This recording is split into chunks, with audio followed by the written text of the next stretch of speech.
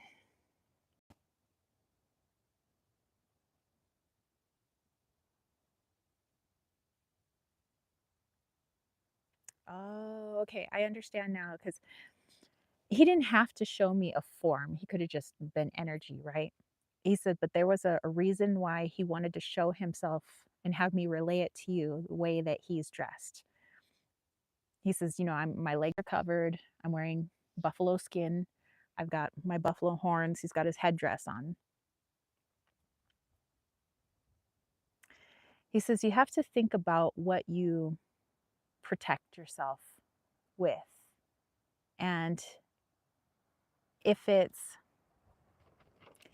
something that you're fearing and you're using a protective barrier, or something that you're using to work in conjunction with your own power, like using its power, meshing it with your power so that you can become something ultimate, right? He's saying, you look at me and you look at my headdress, you look at my pants, you look at my shoes, my moccasins. And what do you think I'm wearing this for? And I thought he was asking you, but he was asking me. And I said, well, I would assume that you're just trying to ward off the cold or the elements. And he says, yes. So I'm not wearing pants and moccasins because I fear spiders or I fear scorpions or I fear the snake. I know that they just do what they do, and I go about doing what I do. But I wear this as a protection against the elements. I don't want to get scraped up as I move around. I go up and down hills. So I work with the leather. It's aiding me in what I'm doing. I'm not putting it on my body to avoid something else that I'm fearful of. I know that I'm going to get scraped up. I know in some way I'll probably get hurt in my journeys, but I don't fear it. I just want to be less scraped up. There is a difference in what we use to protect ourselves. I like to work with the spirit of bison, not buffalo. Bison. Their power, their strength remind me of the power and the strength that I have. They reminded me of earth. I am earth. So I don't call upon the bison and say, do my bidding, protect me because I am a helpless child. No, I use that energy to remind me of who I am. These pants that I wear, they remind me of all the things that I'm capable of doing. I can climb boulders, I can go up and down mountains, I can run through the trees. I know at some point, perhaps I'll get bit by a snake or a spider or a scorpion. That's inevitable, but I don't fear it. Would I like to get less scraped up along the way? Sure. Would I like to remain warm? Yes. So I wear the pants and I wear my moccasins. But I don't bundle myself to the point that I am immobile because I am so scared of the outside world. This is what you're stepping into. Learning to utilize the tools around you, not as some force to do your bidding for you, but you are working with them to remind you of who you are.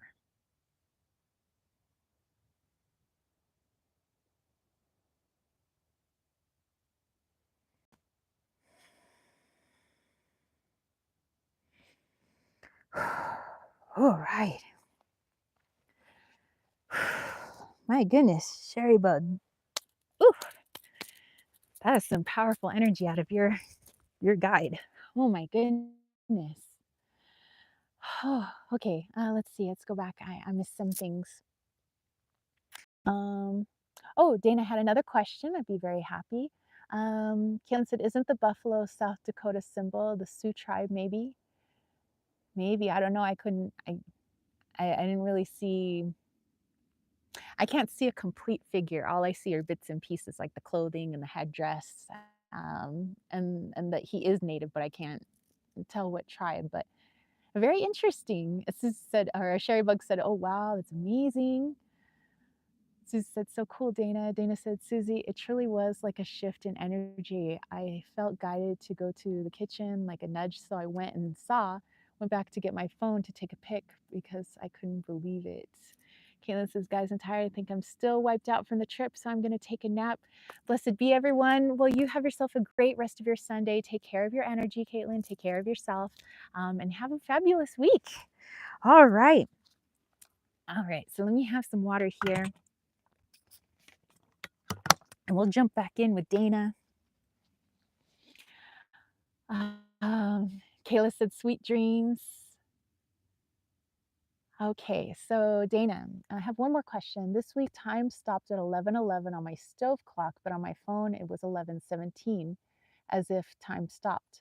Was there a dimensional shift? A lot of changes happening since I quit my job.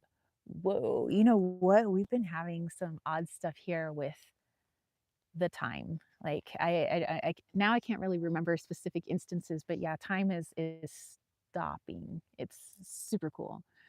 Sherrybook says that makes so much sense. I feel like bison power is such a powerful earthly feeling. It makes sense that he presents himself that way with what I have been feeling from him. Yeah, dude, this guy is like, phew, like solid. Like he's solid. He knows who he is, but also he is earth energy. So yeah, it's a really amazing energy.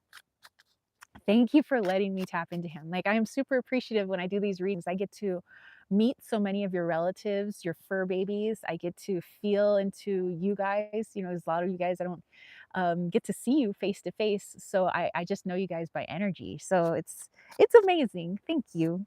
All right, Dana, let's go into this one.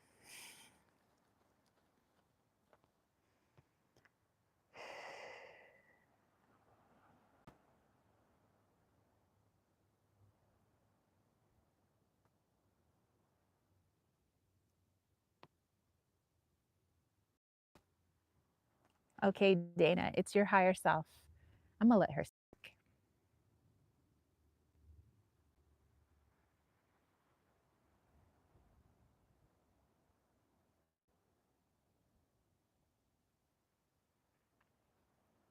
Dana, Dana, Dana.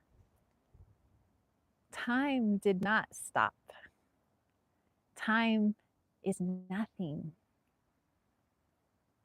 We've been talking about time.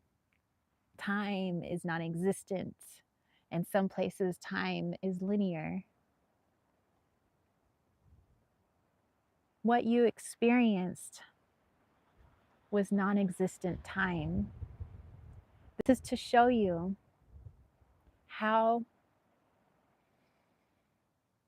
moldable your world is. If at once it can be 11:11, yet at the same time 11:17, which it was. Later, the time did not move forward on the clock. Therefore, you thought that the time had stopped at that certain point when actually it was 11:11, but at the same time 11:17, which lets you know that the futures, there are futures, not just one, the futures are happening now, as well as your past. So, in essence, you are standing in past, present, and future. The past of 11:11, the present and where you stood 11:17 that you saw on the phone. And if this is possible, you are starting to become aware of all that is possible. Now you know that time does not move linear. What else does not move linear? If you are taught that that is impossible, explain it away with logic. It's 11:11. Perhaps there was a malfunction and you were just not aware that 6 minutes had passed on the clock. No.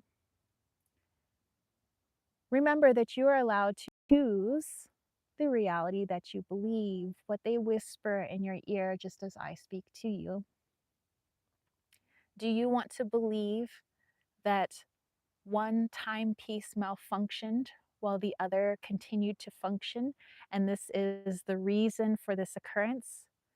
Or do you want to look into the reality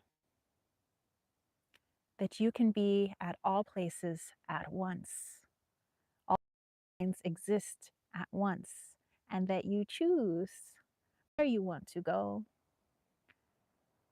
Do you want to stay on the 11:11 or the 11:17 or right where you are? Or perhaps there are more choices than you are aware of.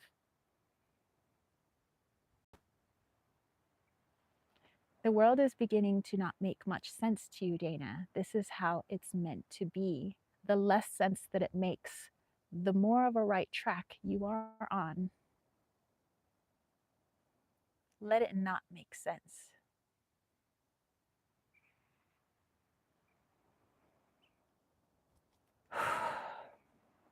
Okay. Oy, oy, oy, oy, oy. I like your higher self too. She moved my body for me. Wow. Okay, let's just pull a card for confirmation of what she said. I say she, but there's no genders in her higher self, but whatevs. Profession. Oh my goodness. So yeah, if time doesn't exist and you were able to witness how amorphous time can be, then this move out of your job, can't that be an amorphous thing too? Or is it going to be linear? Wow, I just, wow, wow, wow, wow. Oh my goodness. Now I have goosebumps. Oh my goodness. You guys have the most amazing guides, spirit families, higher selves, animal spirits. Like, you guys are amazing. Thank you. Thank you so much for everybody who allowed me to read for them today. This is so cool. And all the messages, I know that they were for you guys individually, but also I think as a whole, a lot of us gained some great messages from that, from each and every one of you that allowed me to read for them today. So thank you. And then Sherbek said, yes, he feels to me like the vibration in the earth where there is a herd of bison running past. Now I understand why he felt like this when I was first feeling his presence. Dude, that is so cool. And Dana said, wow, the goosebumps are all over. OMG. I've had so many revelations about reality as of lately. This is incredible. My phone kept glitching. There was so much energy coursing through, dude. Okay, you know what? On this, let's get everybody grounded again so we can ground ourselves in all the messages we heard. Even if it wasn't your personal message, I still feel like the messages were for us anyway, at some level. So things don't get earthier than a drum, right? So, ooh, it's nice and taut because it's very dry out here. So it's going to have a high pitched sound to it. But with this, I want us to get nice and comfortable. And I'm just going to go into a heartbeat mode, more of the heartbeat of the earth. And I want you to go where you feel it's best in your meditation. You know, do you just want to relax? Do you just want to get yourself grounded? Do you want to go into your heart space? Where do most of your questions lie? Where does most of your uncertainty, your higher self to show you? Where do I need to go? Maybe in my physical self or in the ethereal. Where do I need to go to help me with what I'm struggling with right now, or any uncertainty that you have right now, or fear that you have right now? But I'm just going to go heartbeat of the earth. Okay? So let's have Gaia help us to stay grounded so that we can really sink into those messages. Let them flow through our roots, so to speak. Okay, so let's get nice and cozy. You guys can be laying on the ground, sitting in a chair, sitting under a tree, laying in bed, just a place where you feel most comfortable. And I want you to bring your awareness to your breath. And whether you're indoors and outdoors, I want you to take notice of everything that you're hearing and feeling. Right now, I feel the wind. The wind is warm. How does it feel on your skin? How does it make you feel internally? What sounds do you hear? Maybe it's the sound of the heater or the air conditioner. Maybe you hear the birds and their different bird calls outside. Maybe you are outside and you feel the earth between your toes. Is it dusty? Is it sandy? Is it moist? Do you hear the bugs flying by?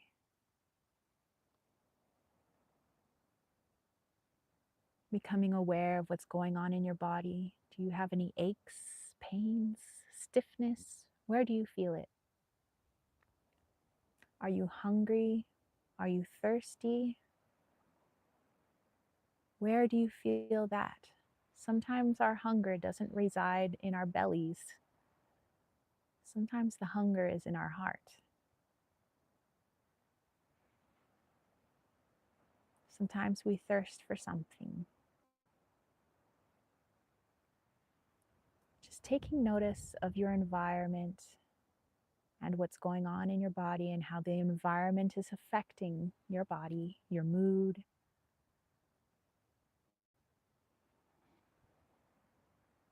And when you feel ready, breathing in and out, in and out. If it feels helpful, take your right hand, place it over your heart. Feel the rise and fall of your chest. Is your breathing deep? Is it shallow? Where do you feel the breathing? Really get to know what's going on inside your body at this moment. And as you become aware of all these things, ask to be shown the main thing that you want answers on at this time. What worries you? Maybe there's something that worries you, something that you fear, a confusion over something.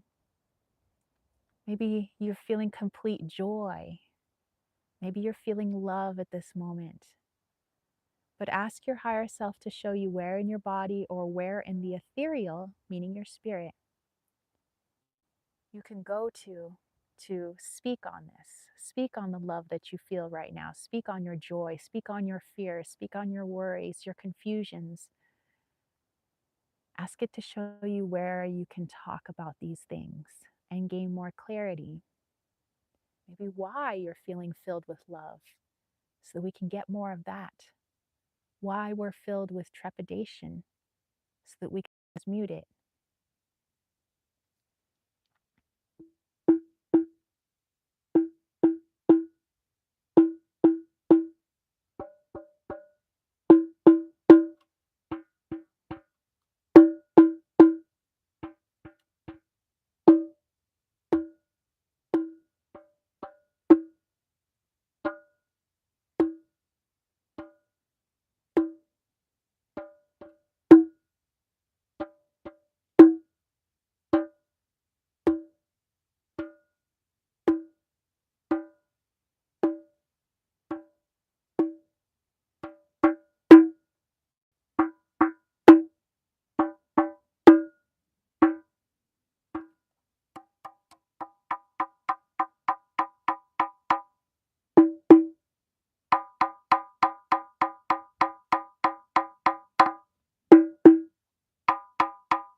All right, you guys, go ahead and bring your awareness back into your body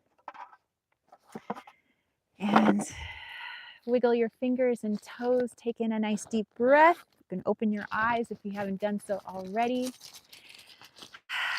And I'm going to leave you guys with one charm, but I want you guys to interpret it how you wish. You don't have to say it here in the chat, but take this message home with you. And we have thing one. So take this as you will. As you guys leave this chat today, going about your business on your Sunday and having a marvelous week. Let's see, let's go back here. I missed some of your comments during the meditation. Lisa says, yes, I have the sound of the heater. Wow. Angela said, blessings, hugs, and hello, everyone. How are you all today? Love, light, blessings, and cake manifest for all today. Amen. Thank you, Angela. Says, loving the drum beat, so soothing. Sue said, okay, Angela, thank you, friend. Stephanie says, the drum brought up grief. I've been having asthma lately. Thank you so much. Very welcome. Angela likes the thing one charm. Dana says, love this. Steph will be rewatching this. Susie sending Stephanie tons of healing. Dana, thank you so much. The grounded was so needed. Angela said, you're so welcome, Susie. Hugs and tight for the whole chat. Stephanie saying thank you. Everybody throwing a thanks. Nancy said thank you. Needed to ground. All right, you guys have an amazing rest of your Sunday, whatever it is that you guys are working on. And if Jamie's still here, have a, well, as best time as you could on your research paper. Thank you again to everybody who allowed me to read for them. Again, I don't take that for granted. I think it is a very special thing, and I'm very honored to be able to connect to the energies that you guys allow me to connect to. So thank you. Thank you for those messages, the messages you guys were dropping in. Yeah, so again, have a wonderful week. Love you all. Oh, those pictures I said I would try to post to Instagram. I will try to do that. I'll try to remember. But I'll catch you guys later. Peace, love, and chicken grease. Peace out. Bye, guys.